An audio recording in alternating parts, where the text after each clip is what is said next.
Okay guys, so the topic of conversation this week is going to be about the mid-challenge consultations. So the objective of this video is to get a little bit of understanding of what these consultations will include. Let's talk about why we've decided to actually host these challenge consultations. So the consultation system is something that F45 OC offers alone. During the consultation, you'll be speaking to Haydn or myself, and we will dive into certain aspects of your life that we feel will directly affect or influence your health and progression whilst on the challenge in addition to after. The aim of the consultation is to impart as much practical wisdom as we can to ensure that you're as confident as possible within the processes you need to take over the next 4 weeks. We will also answer any questions you have in relation to health and fitness. In addition, it will be lovely to have a nice catch up with you guys. Why have we decided to set you goals? What is the importance of them? Well, we use goals as a stepping stone for behavior modification. Okay, so by setting up a goal, we can elicit a positive response within your behavior. So for example, being more physically active. Goals will actually allow a sense of accountability, which is easily translatable into other areas of life. Once you have a format set out, once you know how to actually define, distinguish, and act out and carry out your goals, okay, this will aid other areas of life. Goal setting is one of the major principles used by top performance coaches to allow a sense of drive and motivation within their athlete. One area on the challenge which I'd like to highlight is the holistic nature of its approach. Okay, so many people seem to think that the body they want is made on the training floor. It is not. Okay, so in order to reach your set goal, whether it be aesthetic or performance based, you must have congruence between positive lifestyle choices, positive nutritional choices, and also positive training choices. Okay, only then will your set goal be achieved. Okay, you can't be deficit in one area because it will not work. Okay, so we need to make sure that we're hitting all of our targets as realistically as possible. Okay, if we need to maybe rein it back a little bit in some areas, we must do. Okay, we need to make sure that there's not drastic deficits, but yet we are having achievable targets and achievable platforms to follow. The first topic we're going to talk about is training. Okay, so we need to understand the benefits of trainings in terms of physiological developments, psychological and social. Let's start off about talking about a few physiological developments that training is associated with. Lean mass development aids things such as postural support, weight loss, and joint strengthening. Okay, reducing the risk of certain disorders such as osteoporosis, osteoarthritis, etc. Lean mass development also increases bone density, in addition to increasing your metabolic rate. Therefore, you'll be burning at a quicker rate, therefore less likely to store adipose tissue, i.e. fat. Training actually promotes the release of something known growth factor within the brain. So growth factor is one of the fundamental components for all development within cells. Okay, so it keeps the brain nice and healthy, ensures that the brain has a nice blood supply, therefore it's getting a lot of oxygen and can work as efficiently as possible. Training actually promotes reduced cortisol levels, thus reducing the chance of coronary heart diseases such as heart attacks, etc. Aerobic exercise is actually associated with boosting your memory, so it actually allows increased blood flow to the hippocampus, which is the area associated with memory development and storage. Okay, so increased improvements in circulatory system, increases stroke volume, i.e. the amount of blood that you can actually get out of your heart in a beat, in addition to hypertrophy of the heart, therefore increasing its efficiency. There is also improved heart and lung health. Okay, so this is very similar. Improved VO2 max and stroke volume, reducing the stress on the heart or its output. There are also protection against physical age-related disorders such as chronic disorders like cancer, coronary heart disease, diabetes, type 2 reduced by 60% upon the uptake of exercise. So the benefits of exercise actually span so much far past the physical. So the psychological benefits of training are things like improved mood. So for example, upon the release of endorphins which are induced by exercise, mood is actually elevated. Brain activity is actually improved, thus improving mood and sleep. Okay, so these things correlate. Okay, so sleep is actually improved, or the quality of sleep is improved by exercise. Exercise has actually been found to reduce stress and anxiety due to reduced activation of the amygdala post-exercise. Okay, so the amygdala is the area of the brain which processes stress and therefore anxiety. It has been associated that exercise can elicit improved activation in both adults and children. Okay, so there was a study conducted that suggested upon the completion of exercise, children had improved concentration in addition to adults. Okay, one of the other benefits or the psychological benefits of exercise is actually slowing cognitive decline. Okay, so for example, the onset of diseases such as dementia and Alzheimer's, and that's why it's one of the most common treatment guidelines that has been given by most doctors. Followed by the greatest benefit of training at F45C is its social aspect or social dynamic. So becoming one member of the Badger Society is one of the greatest things about this club.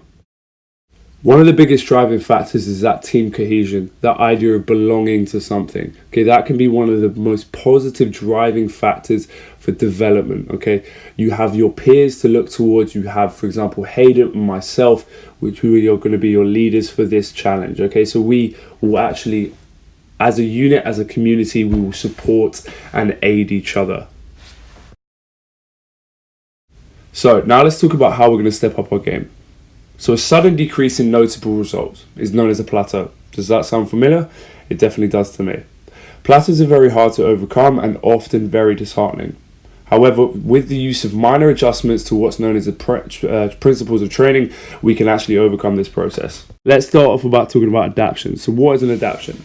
An adaptation is a physiological and psychological change in response to training. Okay, so for example, this might be the metabolization of fat, okay, burning fat. This also might be things like improving lean muscle mass, etc. Okay, so this is the response we want to elicit from our training. In order to achieve these desired responses of the body, we must actually make incremental changes within our training at structured periods during the training process. For example, overload.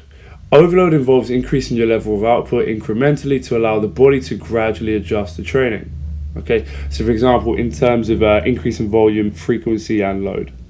So for example, if we talk about load, grabbing the 6s instead of the 5s. Okay, so that gradual incremental difference that keeps the body slightly stressed will allow the adaptations to take place. Okay, so the body is only going to reap these benefits or adapt when it is put under stress. Okay, not too much, otherwise we will have what's known as a crash. Recovery is one of the fundamental components for all training methodology. Okay, ensure that your recovery processes are put in place to allow the body to develop and adjust to the stress that you've put on it through training. If you want to understand a little bit more about recovery processes, please visit the previous video that was posted last week on TLC whilst on the challenge. All your answers will be there. Another principle that we need to take into mind is the idea of reversibility. Okay, so the adaptations that we previously spoke about physiologically and psychology to training, okay, they are not long lasting. Okay, without constant stimulus of training, okay, we go into a state of reversibility or atrophy. Therefore, highlight the need of consistency within a training program. Moving on to the nutritional aspect of this consultation.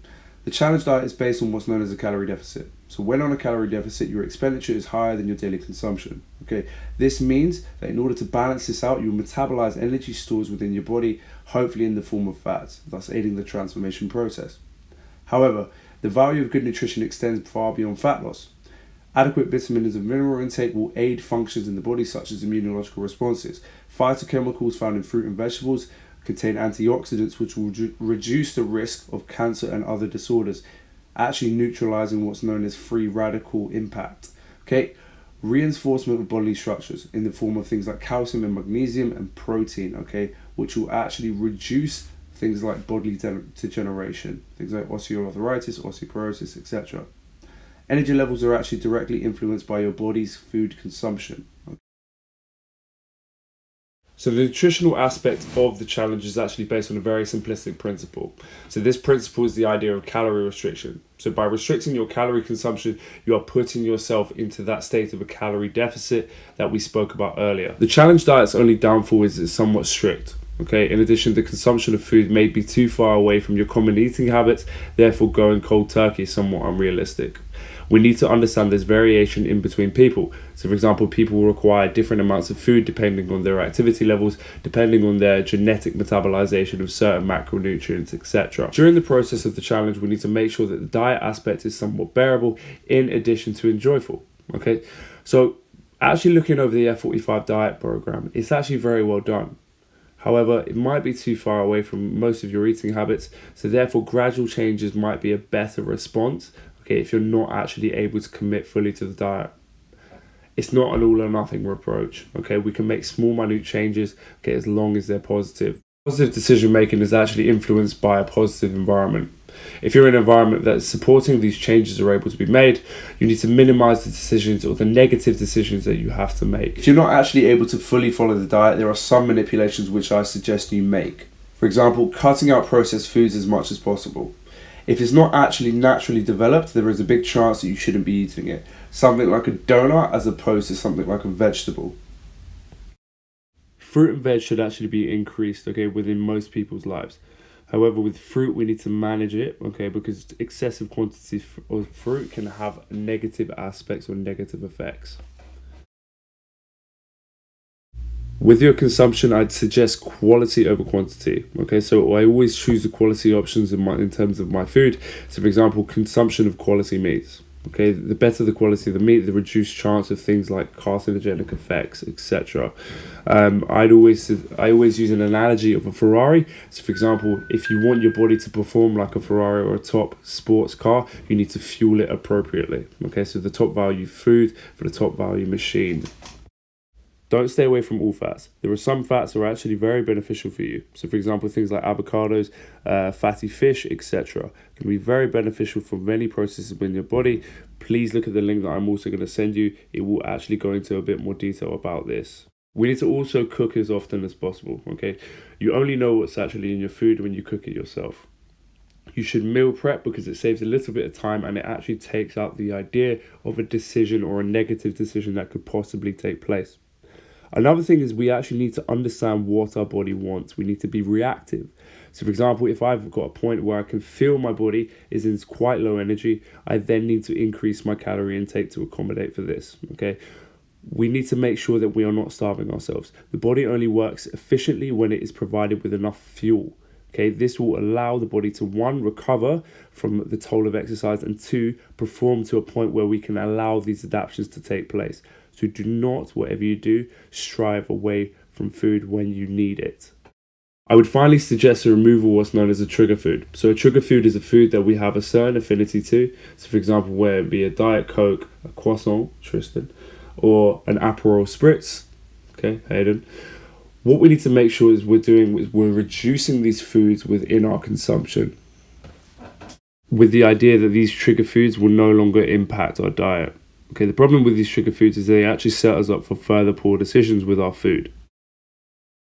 Let's finish off by talking about your lifestyle. So why is your lifestyle an important influencer to your goals? The decisions you make are ultimately a consequence of your environment. When your environment is positively nurturing, a positive decision can be made. However, if the environment on the flip side is not nurturing, you are more subjected to bad decisions, which unfortunately are more likely to be made. Willpower then becomes a driving force. The greater the prominence of negative, the greater the willpower must be to make a good decision within that environment. Therefore, a change in your environment is necessary. A big question people will ask when you actually suggest a lifestyle change is, what do I have to give up, or what extent do I have to make these changes to? Essentially, all I say to this is have fun. We're not trying to ruin your lives. With incremental changes over a prolonged period of time gets the best results. Okay. In addition, we'll have the greatest reduction in dropout rates. Making sudden changes or going cold turkey is not the best way of doing it. Okay, so making those gradual changes is a much better option. These changes can be as simple as switching wine for gin and tonic if you like to go out, cutting down on Aperol Spritz and maybe having just a glass of water instead. We all know the little things in life that are holding us back. We know the little decisions that we make that are negative. Okay, so what we need to do, first we need to identify them, and then we need to carry out a plan of action in order to eradicate them from our lifestyle or gradually reduce them until the point they are no longer harmful or detrimental to our progression.